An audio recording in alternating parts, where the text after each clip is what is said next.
Well, welcome that Roger That Chronicles. This week it's Mike Ruffner. My two compadres there have other issues they're dealing with. One, Rick Prescott, who usually does most of our talking, is down in South Carolina, and I believe him and his wife are moving every student back into the dorm. They went down there for their daughter, but sounds like a lot of other parents didn't show up to help their kids, and they're doing that because they feel that's what they have to do.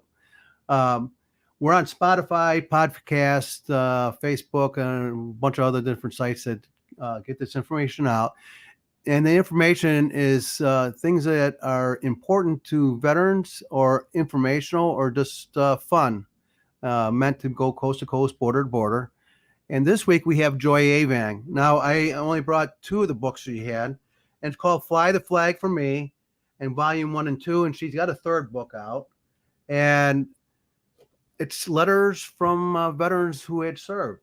And we're going to let Joy start out and because I've heard the story because we've known each other like 25 years. So, Joy, go ahead and tell us how you all got started. Well, a lot of you veterans will remember Al Mansfield. Mm-hmm. And everybody loved him. And when he sold his gas station, he and his brother, he must have been bored or something, and he just got a job at the local high school as janitor type work and stuff. And the kids, all the students just loved him. And my husband and I were talking about that one day, and Al had been served on Guam, Bougainville, and Iwo Jima. And he still had a wound on his head that occasionally would weep a little bit, and he'd get so annoyed about it and be dabbing it, But I knew all of this, that where he'd served. He was a good friend of my husband and also a Marine. And I said to him, my husband, one day, I said, those kids just love him up at the high school. But if they knew what a hero he was and what he had done when he served his country, can you imagine how they'd feel about that? I said, gosh, somebody really ought to write that story so that the kids would know. And my husband just turned and looked at me and said, well, you can do that.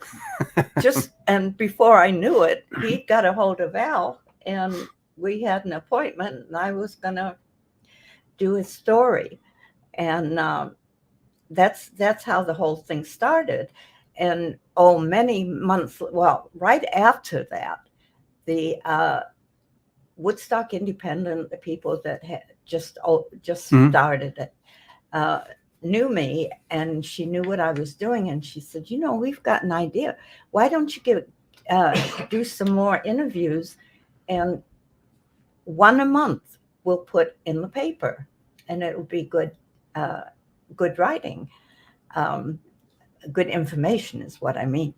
And so that's what we did. And after many months, and my husband always used to like to read it after I had it written up, because of course he knew all the veterans, of course. And this one day he was reading, and he came and he gave it back to me, and he looks and he said, you've got enough information here for a book. And he said, get a few more and we'll think about that. Well, then he got real sick, and I had to, I just stopped doing the writing because I had him at home. Mm-hmm. And so he never, ever got to see the first book. But because he had said that, I had made up my mind I was going to do what he wanted. And that's how the first book came. And then I thought that was the end of it. And then some of the veterans asked that would I interview them and get their story down so they'd have it for their families. And so I just started doing it, and pretty soon there was book 2. And same thing all over. So I did it again, but the only thing was, by that time, some of the things that I had been writing about were bringing things back that I tried to push out from my own childhood. Um, I was in England all through the war, and I knew that I couldn't do any more. Otherwise, I'd be having this PTSD that all the poor veterans were getting. And I just couldn't afford to do that. So I just stopped after the third one. But oh my goodness, if people only knew what you veterans all went through and have done, they'd have a whole new respect. Well, we have a listener out here chiming in. His name's Rick Prescott. And he says, "You're too funny, Mike." Hi, Joy. And also he just talks about the books a little bit. It's awesome that our war veterans have a chance to share their stories and talks about what an asset you are to us in this community. So thank you for what you do. So, you mentioned that you came from England. They pretty much exported you to the United States to help us out, I guess. So tell us how you met Irv. He was an ELU vet. This is good. I'll start with saying the exact thing all of you veterans that I interviewed said to me. They would tell me things that had happened, and I'd be busy writing it down, and they'd say, wait. And I'd stop, and he'd say, don't put that in. And I'd say, why not? It happened. Yeah, nobody would believe it, though. And I said, but I believe it. And they'd say, but that's because you experienced it. You know what we're talking about. And I wouldn't put it in unless they gave me permission. So a lot of the stories are missing some details that I think people would have loved to have read about, but I had to honor their wishes. And I had said the same thing when I wrote my other book. My younger son had read it, and he came in and put the book down, and he was a high school teacher, so he had his most teacher look as he's looking at his mother. And he said, and why did you not write everything in there? And I didn't even think about what the veterans had said. And I said to him, well, nobody would believe it. There's no point in writing it. And then he just looked at me with that, and he realized what I meant. And that was the first time I really realized what the veterans meant when they said it, because that was the first thing that came to mind. But anyway, you asked about how I met him. Mm-hmm. Well, I was visiting relatives, and it was going to be an extended visit, but we were going back home afterward. And my grandmother hadn't seen her oldest son, who had moved to America in either late 20s or early 30s. I'm not just sure just of the date of that. And she hadn't seen him since the early 30s, and she wanted to see him. And we had just lost my grandfather. And it was, when the war was over, it was really, we lived in a danger zone. And so it had been quite active there. And it was just too quiet. We were so used to running into the air raid shelter or ducking under something. And and my grandfather was gone, and he was I don't know how one would describe it, but he was a funny person. He was also a veteran. He served in the British Army in World War I, badly gassed, and suffered all his life from that. But he just had the greatest sense of humor. And he was the one, when we were in the air raid shelters, that would say to us, okay, it's getting pretty bad. Think of something funny.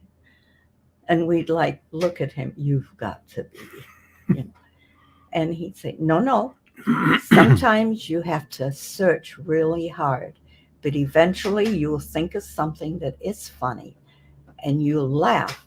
And if you can laugh, you can get through anything. And that's how we were raised, that you look for something funny and you can deal with it. So here was my grandmother and I, and we missed him. And finally, we came to the decision we would take a trip. And we pooled our resources. And we came. She wanted to see her son first. And my biological mother lived in Canada. So she said, well, we'll stay with Uncle George for a while, and then we'll go to Canada and see your mom, and then we'll go home. I had no desire to. I had never been raised by my mother. My grandma and grandpa were my parents, and so I wanted to stay with her. So that's what our plan was. So here I was in Woodstock, and I was 17, and I had been working since I was 14 and a half. And I met, my uncle wanted me to work to chip in a little bit for our stay there. And he lived in Woodstock? I beg your pardon? Your uncle lived in Woodstock? Yes, Okay. he had a farm in Woodstock, yes. And so he got me a temporary job, and they knew that we would be moving on, but it was an office job with the Farm Bureau. And they had just hired some girls that just got out of high school. And I felt like I was their mother, and I was probably younger than a couple of them. But I'd been working so long, but they were so nice. And it was the first I had my own age group friends since I had left England. And I had been very lonesome. I belonged to a youth group in England, and I really miss my friends. So they said they had just recently graduated from high school, and they were still attending the football games. And they said, we're going to go to a football game one Friday evening. Would you like to come with us? And I just had not been anywhere like that. And I thought that was wonderful. So yes, they came and got me. Do you know what English football is? Mm-hmm. Try quite to different, compare isn't it it? with American. I'm like, what are they doing? They're going to kill each other.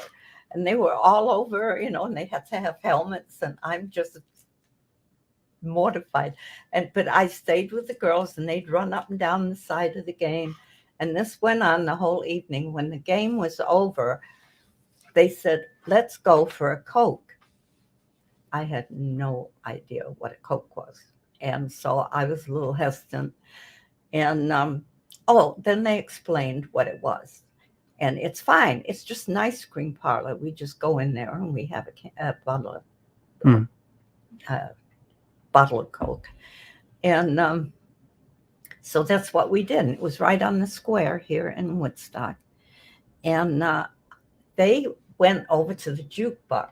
And I had never seen jukeboxes either. And I was I couldn't take my eyes off that jukebox. I thought that was the prettiest thing I'd ever seen. And the girls were standing there because they were dropping money in and picking the music they wanted. And they had left me sit at the counter. While I'm sitting there, the door opens. And can I say it the way I tell my friends? Okay. This isn't classified. It's not rated either. This hunk walked in the door, and I remember thinking, oh my gosh, wonder who that is, and I'm just kind of looking at him. And then I see him walk down to where these girls, friends of mine, were. And he talked with them for a while, and pretty soon they all walk over toward me. And they introduced me to him. They said they told me afterwards, he went up and said, who's that new girl with you? And because he knew all of those girls. And they told him where I was from and so on. And he said, well, introduce me. So that was on the Friday night. And I met him again a few days later. It was on a Wednesday, the following Wednesday. And I was waiting for a ride home from this job I had. And I was sitting inside a different ice cream parlor right across from the theater in Woodstock. And in he walks, same man. And he looked at me and recognized me and came over and sat next to me. And I told him I was waiting for my ride. And he said, "Would you like to go to the movie with me? I'll come out and get you." And he did. And so he said, "I'll get you home early."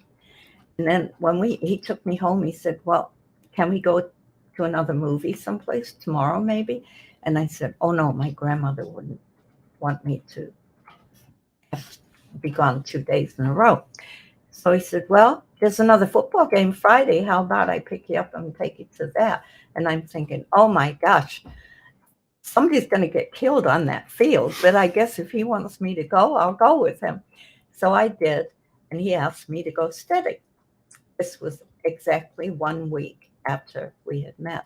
And I didn't know what he was talking about because, of course, we don't say that. No.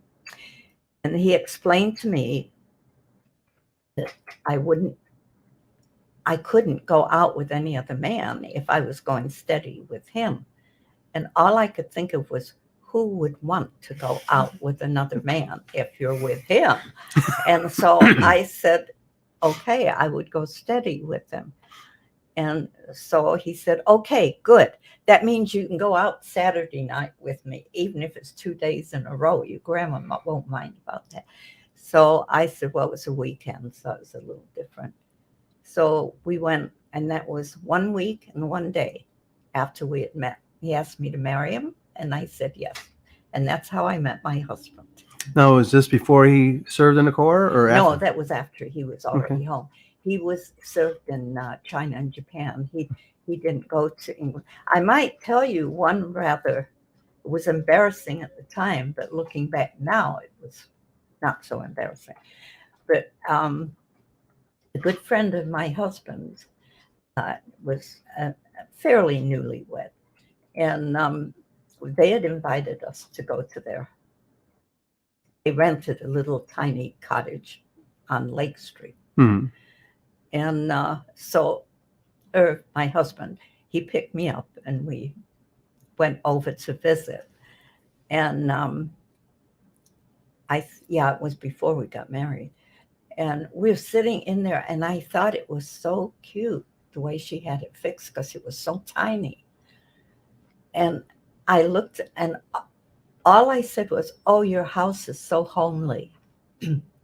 Homely. Everything in the room went dead silent. She stood and looked totally horrified. My husband was going, just like, "What are you saying?" And I just didn't know so I looked toward her husband, who had served in England during the war, and he knew what I meant, but it hit him so funny because she looked so horrified. He's laid out on his couch, laughing, holding his stomach, and he's the only one in the room that any sound was coming from because he was laughing so hard. And I still didn't know what I said. Finally, when he was able to recover, he sat up and said, "She meant homey."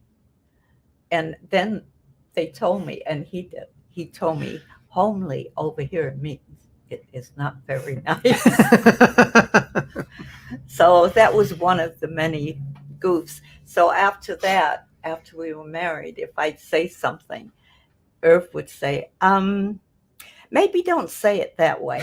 And he'd tell me how to say it in America without trying to offend anybody. Well, did you ever tease him that, you have the proper English and we have the American English?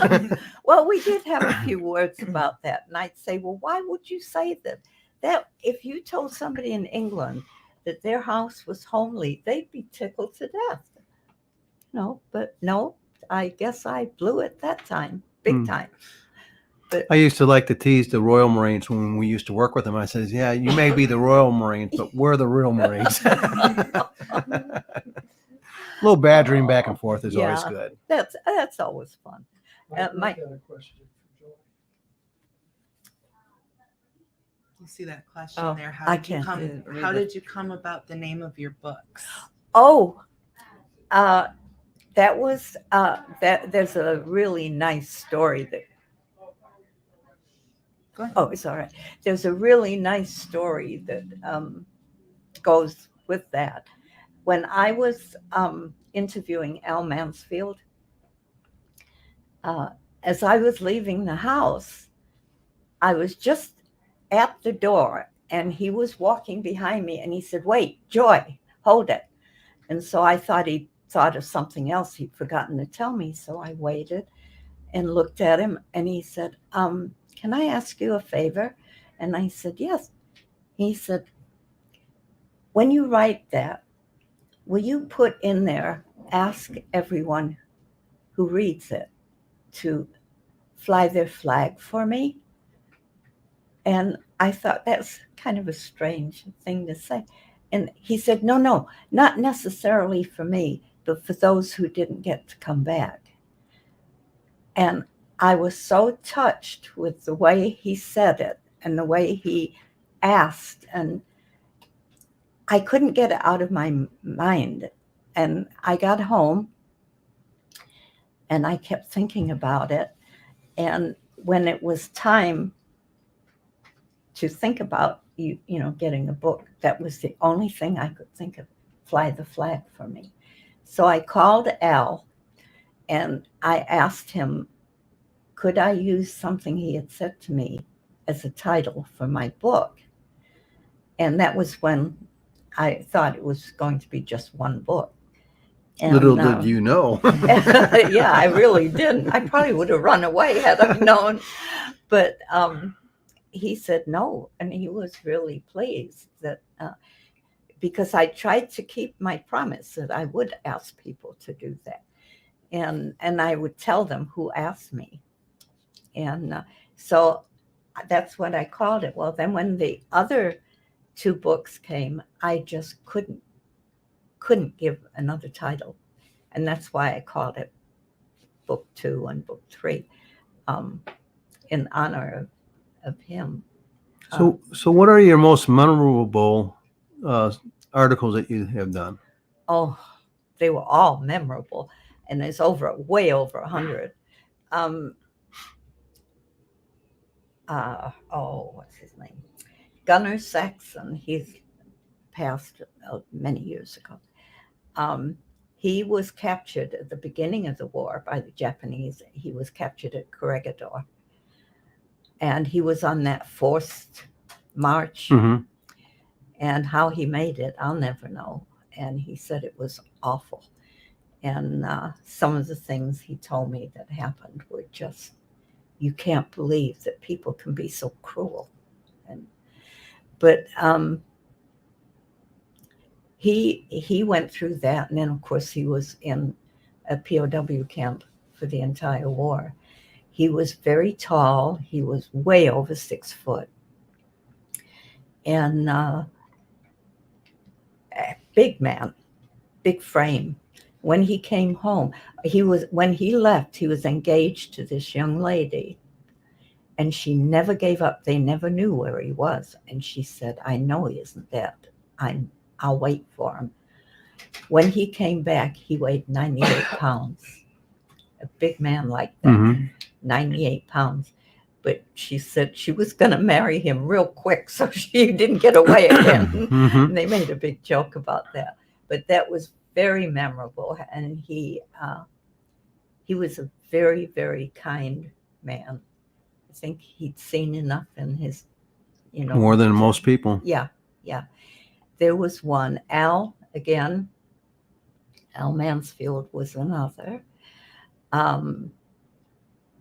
He was in all those main battles over there and still kept his sense of humor. And as I said, I don't think I ever met anyone who did not like Al.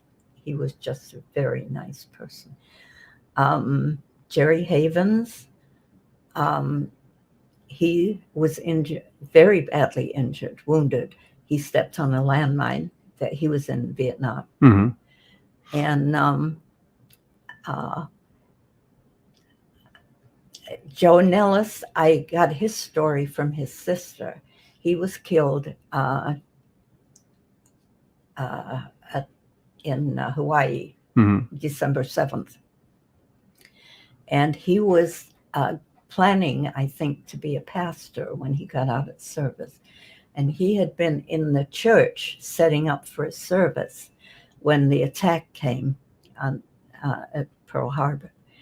And he was killed. The church was, and he was killed because he was setting up the altar for the service and stuff, and he was killed there. So his sister gave me his story. That was another that kind of stuck in my mind. William Hayes got a very special award. He was killed saving the lives of some of his. And by the way, that's what Al did too. He realized that there were Japanese military hidden where they thought there wasn't anyone there, and they were going forward and they were getting picked off. And he realized, and he stood up and yelled to the men behind him, warned them. And I think that's when he got that wound on his head. Ever so many. I did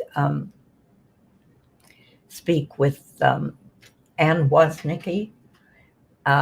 She was from England, so she and I had a lot in common, but she had served in the British Women's Air Mhm. Force, and hers was interesting. She had been picked up by a member of the royal family. They'd seen her walking, and she was in uniform. And she said the only thing she could think of was she had her cap off because she was by herself, and she was twirling it as she walked. And they stopped, and she looked, and I believe it was Queen Mary. But Okay. she was asking her questions, and she was in the first radar. Mhm. I don't know what they called it then, but Back in the days when radar was new. it was when it was brand new, and they were learning too. And the Queen was Queen Mary, that was Queen Mother, was asking her these, and she told me, she said, I didn't know what to do. She was the queen, but I couldn't tell her. It was all secret. And she said, ma'am, I can't tell you. And she said, the queen says, quite right, my dear. So that was kind of a fun story.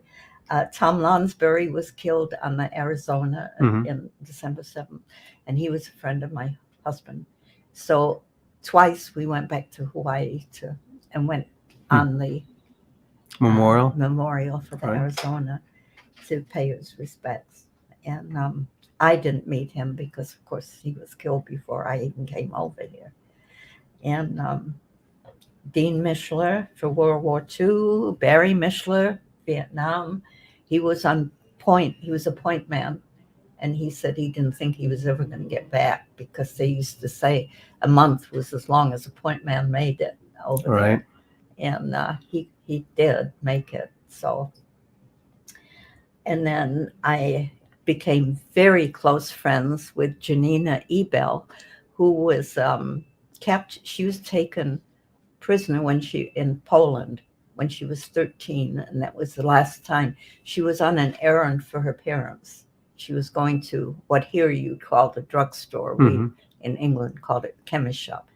And she was going there for her mom, and the SS or Nazis anyway picked her up, and she was beaten with a rifle, and she was a prisoner, but she wasn't in a concentration camp. She was put on a farm to do work, and she had a really kind of funny stories about how they hated the farmer's wife because she was so nasty to him. And I guess they did finally get even, but that's kind of hard to go into that. And Rightly deserved, most likely. oh yeah, yeah. Let's say that she had them all out in the field and they were getting bombed, and of course the prisoners didn't mind because the bombers were on their side, but of course they didn't know that there were prisoners down there. And she had a wheelbarrow, and she had gotten it somehow and climbed under it. What she didn't realize, this farmer's wife, when she climbed under it for protection from the shrapnel, she didn't realize that they'd used that for manure. And there was some left when she dove under it. And Janina told me, she said, do you know, we thought we were going to get killed, but it was the funniest thing we'd ever seen, and we just hated her. So, like my grandfather said, you can always find something funny if you look hard enough. So, but lots of things like that. So many stories, and the things that they would tell me and then say, don't write that because nobody will believe it. But you know what? I think maybe most people would. There'd be some who, of course, wouldn't. But and I got a story about that go along with that. Is that back in, I guess about 95, 96, there was a Marine event going on in the city, and I invited my uncle. He spent 3 tours in Nam. So I turned around and said, found out that the month I went to boot camp was the same month he retired. So never knew it, but he spent 3 tours. Matter of fact, he was in the same regiment as Jerry Havens, but I don't know if I never connected the dots if it was the same time frame, because Jerry was in 5th Marines and my uncle was with Headquarters Company 5th. But that night, we went out, I took him to lunch, and 8 hours later, and I don't know how many pitchers of beer, I heard about all 3 of his tours. And of course, they grew up during the Depression, and they didn't have a very good childhood. And he kind of went in the military. My grandmother was trying to get him in the military when he was 16. She was wanting him out of the house because he's a troublemaker. But anyway, my mom was his biggest cheerleader, always trying to support him. So after that night, she goes, well, tell me, how's your conversation with Uncle Roy? And when you're talking about, they'll never believe it. It's like, Mom, I always tell you that Marines, knight in shiny armor, there's just some things that you don't talk about, outside the military group, because, there are some funny things that may come up, and then there's a lot of bad stuff that nobody should experience what they experienced. And so when they say that, there's probably some, a lot of truth to that there's, people don't get it. Yeah, I know. Then they think you're full of crap or whatever. But, it's the same thing when we talk about military frauds. The people that brag the most about their military exploits are usually the ones that didn't do crap, or if they even served. Yeah. So, yeah. It's. So talk about your grandma. What do you think about her doing all these? I felt pretty popular in school because she used to come to give talks to our classes. So everybody would say, is your grandma coming again this year? And it would be the same talk. Every year she would tell us the same things, and we all looked forward to it every year. And she would bring in, half a stick of butter and explain this is how much was for a whole family for a whole week, and a piece of shrapnel, and just telling us what it was like to have to, hurry up and get to school, and her classes were held in the bomb shelter, and then hurry back home, and you have to close the shutters, everything was blackout, and it was the same story every year, but we all really looked forward to it. And she's such a great speaker that everybody was just being school age, everybody was squirrely, nobody would sit still, but when she was here and talking, silence, everybody listened. So what about you and your experience with your mom? watch it. Remember, I'm Right here. within an inch of my life. Hey, wait a minute. Who's driving? Now, to add to what Kayla said, I try most years to accompany her when she's been asked to speak at Northwood School every year when they do this magnificent tribute to veterans. And it's so touching, and to see the kids that haven't even heard her speak yet. Mrs. Avang, are you going to talk to my class this year? And they're all so enthusiastic. And she had one family in particular that there were 3 boys and a girl, and the girl was really looking forward to hearing her. She was the youngest of all of them. And of course, COVID hit. So no schools. So she talked to 7th grade. Yeah, usually junior high. Jen Weigel's, I think, the 7th grade class. So she missed out, but these boys took such a shine to her, and they attended the same church as us. Every Sunday could not start without these boys coming up and giving her big bear hugs. Well, now he's not the oldest. Mark's not the oldest. Yeah, I think he is. Mark's the oldest? I Okay. think. Yeah. He just left for Marines. Did he? Very good. Yeah. Yeah. And so it's just obviously a huge feeling of pride. Those books were a 10-year project for her. She's never accepted a dime for them. She does sell them, but every penny she makes for them goes right back to the veterans, because she said these are their stories. So they either go towards a veteran in need, for the most part, purchases new flags for schools or different facilities that need them. I think the first year they flew the flag in the town square. It was Memorial Day, and in memory of Dad and the rest of the veterans. And then she donated the flag that I think it's still the same one that hangs in the new gym at Woodstock High School, because that's his alma mater, as well as the rest of us for generations to follow. So when we go to the school for any functions, it's so... Well, then you know the Mohaps. Absolutely. Yeah. They're my cousins. Okay. Well, Mark and I we're classmates, Okay. and we're friends on Facebook, and just recently lost that beautiful home that they lived in to a fire. I don't know if you were aware of that. Yeah, I was. Yeah. I just Yeah. saw John and his wife. They were at a Mexican restaurant in Crystal Lake. We happened to be in there with our Marine group. We do a Red Shirt Friday, and it started because of the war. Remember, everybody deployed. And so every Friday we would go out, and then for a long time it was just the guys. Then we turned around and said, well, why don't we bring the wives? Well, now the wives don't care if we show up or not. They do. So John happened to be there that day, last 2 weeks ago when we were out. But yeah, my Aunt Dolores, who owned the farm with Lou, she passed away the same weekend as my mom. Now my dad happens. My cousins are keeping track. My dad turns 87 next week, so he'll make the longest living relative of that era.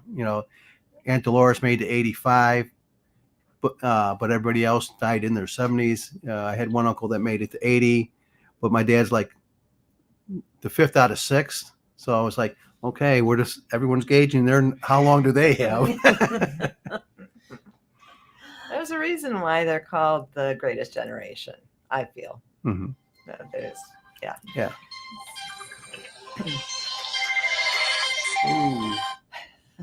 Please silence all cell phones. That's Rick trying to get in and say, you're not listening to me. We're the only ones who are surprised to be on the podcast today. I don't know Yes. about you. Yeah, we were supposed to just be here for moral support. Yeah, so. that's Rick saying, you get out of the way, let the women talk. So yeah, it's been quite the journey with this one. And like a few years back, and I can't remember the name of if Joanne were here, she'd remember it right away.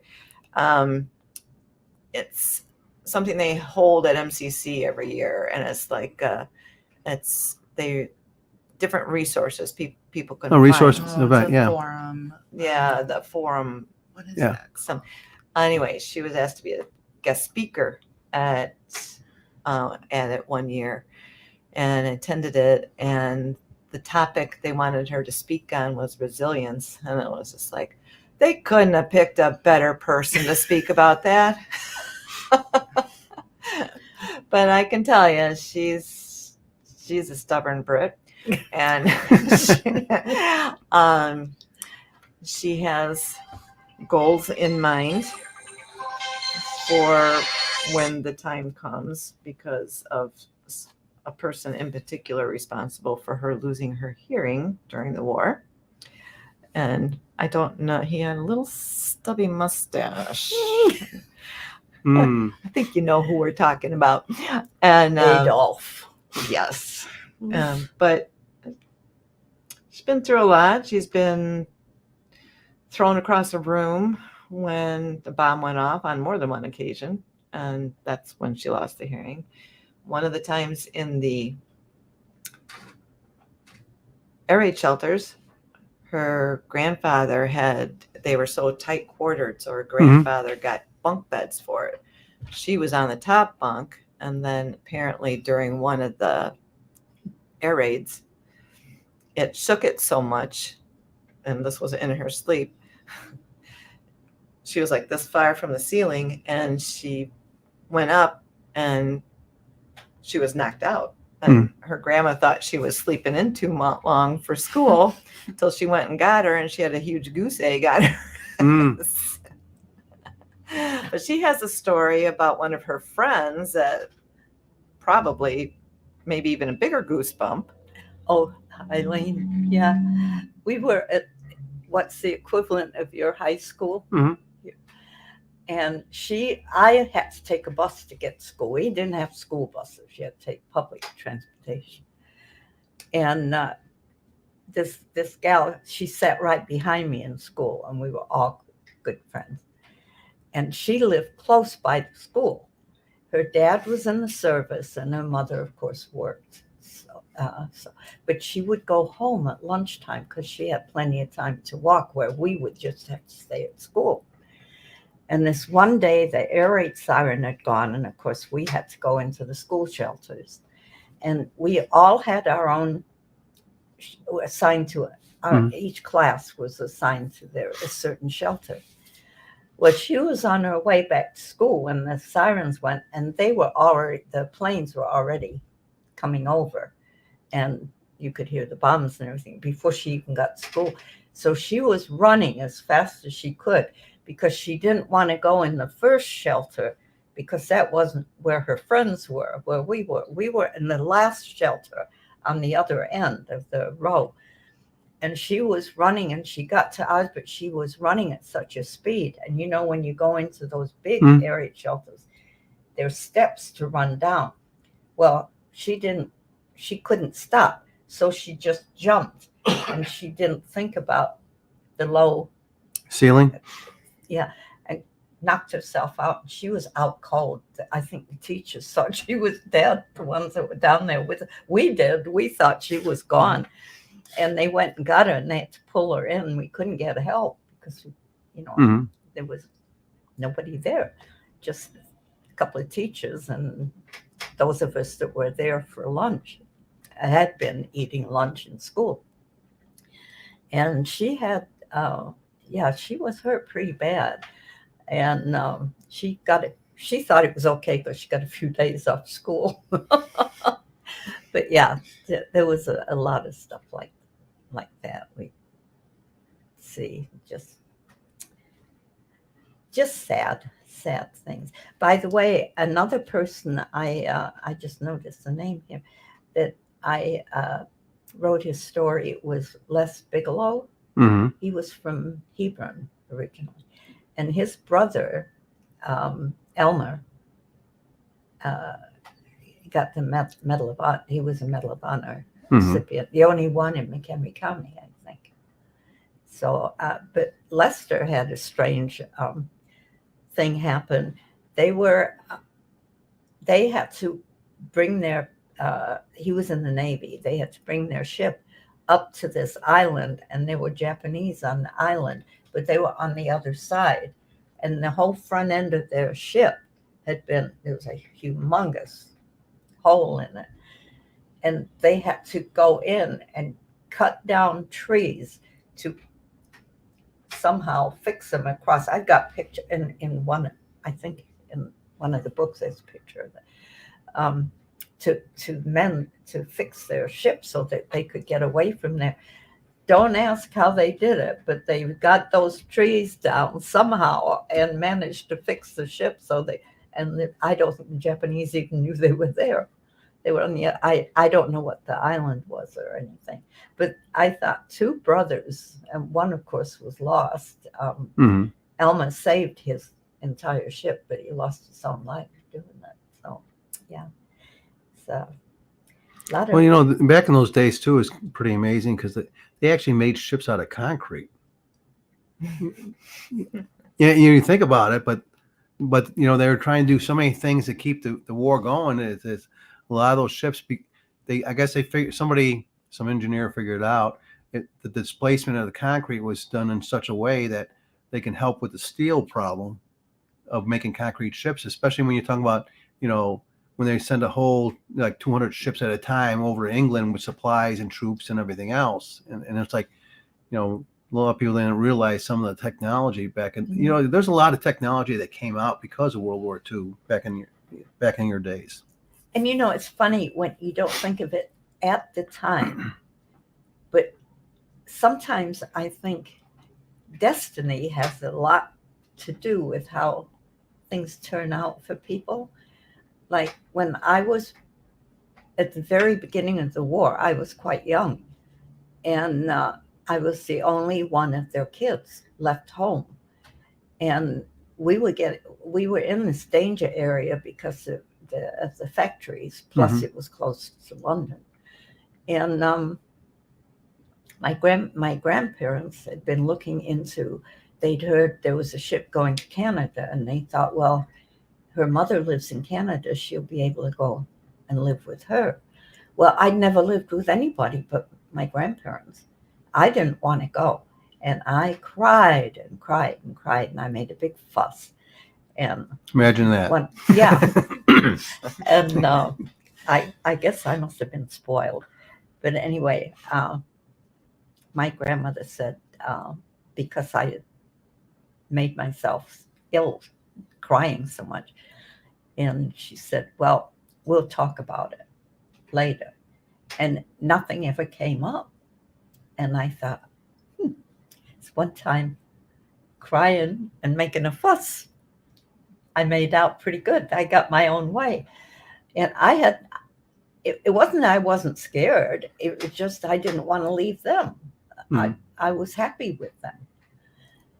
And it's hard to talk about it sometimes. It was quite a while, weeks probably, but I can't remember the period of time.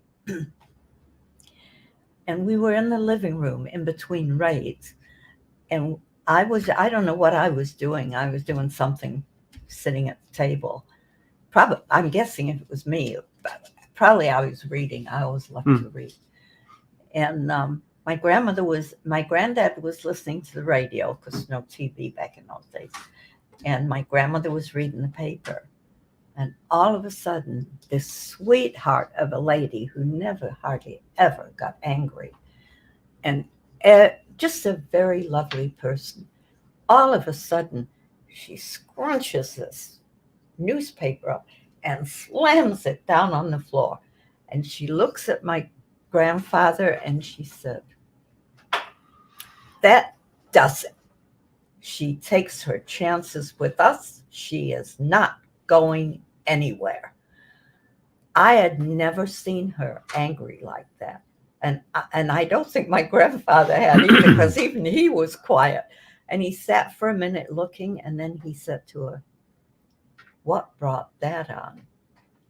And she leaned over and picked up the paper, and that ship would have been the one I would have been on, was torpedoed. And there was only 3 lifeboats of children saved. And it was full of evacuee children. So I kind of counted my blessings on that one. And a strange thing had happened regarding that. My one son that lives by me, my youngest son, he had called me one morning and he said, "Mom, put your TV on." And I said, "You know I don't watch TV during the day unless it's the news at lunchtime. Put your TV on. There's something on about that ship you were supposed to be on." And here they were interviewing someone about, I guess it was the nephew, I think, of someone who was the chaperone with the kids and was on one of the lifeboats that was saved. And he had just written a book, and they were interviewing him about the book. And I wanted to get the book, and of course, it just took me off guard, and I just lost it. And I'm not a crier. I don't cry easily. It's not proper. I'm tough. I'm a tough grit. That's how she brought us up too. Yeah. A stiff upper lip. That it was. But I called. Arlene had just opened the Read Between the Lines bookstore. She just opened it, and I called the store, and she answered the phone, and I said, "Arlene, it's me, Joy." And we knew each other from previous things, and I said, "Can you get a book for me?" So she said, "Okay," and then she goes, "Joy, what's up?" "Nothing. Just see if you can get the book, okay?" "Yeah, okay, I'll do that. But what's wrong?" I said, "Nothing." So, do you know that lady left her new store with her workers that she had hired, left it, and came straight to my house. And within a few minutes of my calling her, she was at my back door. And she said, "Something's wrong. You need somebody." She came in, and I was able to tell her. And she had guessed it was something to do with the book when she wrote the title. And she stayed with me. It was a good hour, I think. Neither one of us said anything. I couldn't. And that was the worst I ever got since those days. And but I always tell, when I go to a school, I always tell the children what she did, because I thought that was above and beyond a brand new store and leaving it with assistants just to come and see you because she knew something was wrong. That's a good friend. Pardon? It's a good friend. She was. She Joy, if is. someone would like to get a copy of your book, how would they do that? Well, I'm told they can get it on Amazon, but I don't know. If they contact me, I've got some at home, and I just keep some just in case. Now, are you okay with us publishing your phone number for people to call you? Oh, of course. Or email. She's also on Facebook. Yes. And we all know how to find her. Remind me not to bring these two with me again. The tell-all story. Yeah. We'll narc on her. 815-861-1734. Tell them not to call the one that was in the book, the landline, with my hearing, and my hearing aids are not No one looks performing at well. What's a phone book? But I can hear much better with because it's they've got it toned up so it's louder for me, and the sound goes straight to my hearing aids too. It's a little easier. She also has the book. I don't know if you're aware that she wrote about her own experiences in England during the war, during the Blitz. And that one's called Lost Adolescence. And that one touches my heart because when I'm reading it, and I'm not a reader, sorry, Mom. I read the whole thing in one weekend, and I cried at the end because I knew everybody that was in the book, and to think of what they experienced as civilians during a conflict was Back in those days, when they talk about the greatest generation, they got done with the Depression, which was very Mhm. tough. There's a lot of kids that were raised on their own, Mhm. living off the land pretty much. And then that was the same group that wound up going to war. So they had a lot of difficulties. So when you look at today's generation, they whine about everything. It's like, Yeah. get over it. Yeah. Yeah. yeah, yeah. That's kind of the attitude that she has. That's why I'm not such a crybaby anymore, because she puts things into perspective. And like she said, when she first got here and started working with girls who were Mhm. about her age, that she Sure. felt like their mother. She was forced to grow up so quickly. So And she was done with high school by age 14 and working for a living. Well, And here, can you just it imagine? goes to that old adage: is your glass half full or half empty? If you're going to whine about everything. Matter of fact, I was talking to somebody earlier. Is that a happy Marine's a bitching Marine? So we must be a really great group because we got everyone bitching about everything. But what are you going to do to step up to fix it? And very few people will turn around and take that next step. Is if you don't like the direction it's going, change the direction. It's like, I'm raising 3 grandkids now with my wife and I. And it's like, okay, was that really a smart decision? What do you think you should have done that you won't make me pissed? Oh, dear. And But- well, she was raised with older fashioned values because she was raised by her grandparents, and it spilled over into the way we were raised, which spilled over into the way my kids were raised. I have another daughter, and both of them, I think, have extreme values that friends their own ages weren't brought up with. And that's not to say that we're better or that it was a better way of being brought up. It's just we were brought up in an older fashioned way, maybe more appreciative of where we are now. definitely, yeah. Attitude of gratitude. So as we wrap things up, Joy will entertain any speaking engagements. And if you want to reach out, you can go through McHenry County MCL.com, our website, and we can get a hold of Joy. And if you're going to pay an all expense trip to England, she might entertain that and do a speaking engagement. We can get connected with her. We don't need anybody to tell us how to do our website, artificial intelligence, fundraising, anything else. We're being serious about it. But also for our listeners, if there's any other topics that we might want to bring up in the future, we have a few things coming up. Like women's PTSD is going to be coming, I think, next month, the first Thursday, and we'll have a Marine Colonel Patty Klopp come in and speaking to about the women's point of view and their combat experience. So if anybody has anything to add into it, by all means. The other thing is to find out more what's going on, on 216 and Net, our sponsors, is to also go to podcasts, Spotify, and all these other social medias. We're pushing it out everywhere, and we'll get things all wrapped up. But more importantly, my dad. Oh, this one's actually a spammer. But anyway, for veterans, we really encourage them to get involved with the local veterans group. If nothing else, is to get the current information of resources that are available for them and their families. Some of it could be scholarships that are available through their groups. The other thing is you may need to go through the VA system and you don't understand it or you have bad taste about it, but some people that can turn around and walk you through that process. It's all about helping each other, and helping in doing so, you help your family. So Joy, thank you. Her support cheerleading team. Yeah, thanks for having us. Thank you. Yes, thank you so much. All right, that's it for this week.